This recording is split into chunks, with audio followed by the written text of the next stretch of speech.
ഇന്ന് വയനാട് ഉരുൾപൊട്ടലിൽ കിട്ടിയത് 13 മൃതദേഹമാണ്.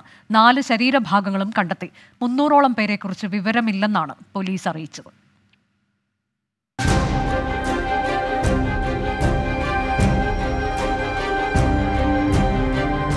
മുണ്ടക്കയെയും ചൂരൽമലയെയും 6 മേഖലകളാക്കി തിരിച്ച് 40 അംഗ രക്ഷാദൌത്യ സംഘങ്ങളായാണ് തെരച്ചിൽ. രക്ഷാദൌത്യത്തിനിടെ ചുറ്റും കരളലിയിക്കുന്ന കാഴ്ചകൾ, തീരാവേദനയായി ദുരന്തത്തിന്റെ അവശേഷിപ്പുകൾ. ഈ സമയവും കടന്നുപോകുമെന്ന് ഓർമ്മിപ്പിച്ച് ദുരന്തഭൂമിയിലെ നിലയ്ക്കാത്ത ക്ലോക്ക്.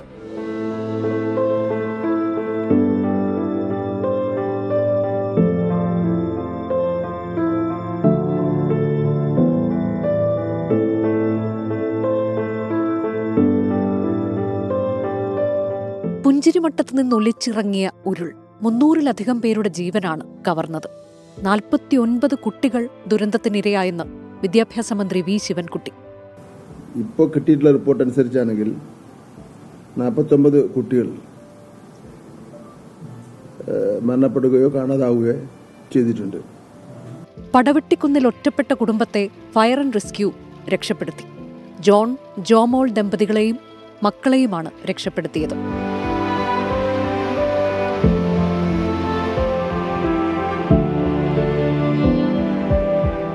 ചാവുപുഴയായി മാറിയ ചാലിയാർ പുഴയിൽ ബോട്ടുകളും ഡ്രോണുകളും ഉപയോഗിച്ചുള്ള തിരച്ചിൽ തുടരുകയാണ്. പുഴയ്ക്കക്കരെയുള്ള വനത്തിൽ ഹെലികോപ്റ്റർ ഉപയോഗിച്ചാണ് തിരച്ചിൽ. കോഴിക്കോട് നഗരം വരെ തിരച്ചിൽ നടത്തുമെന്ന് ADGP MR അജിത് കുമാർ. 4ാം ദിനവും പ്രിയപ്പെട്ടവർക്കായുള്ള കാത്തിരിപ്പ് തുടരുകയാണ്. പ്രകൃതിക്ഷോഭത്തെ അതിജീവിച്ചെത്തിയവർ പ്രതീക്ഷയോടെ. ടീം 24 വയനാട്. ഉരുൾപൊട്ടലിൽ ഇന്ന് 13 മൃതദേഹം, 4 ശരീരഭാഗം അതാണ് കിട്ടിയത്. ഇപ്പോൾ ദൗത്യം പുരോഗമിക്കുന്നു. തെരച്ചിൽ എന്ന് തന്നെ പറയാം എന്നാണ് അല്പസമയം മുൻപ് ഷഫീദ് പറഞ്ഞത്. കാരണം രക്ഷാദൗത്യം എന്ന വാക്ക് ഇനി ഉപയോഗിക്കുന്നതിൽ അർത്ഥമില്ല.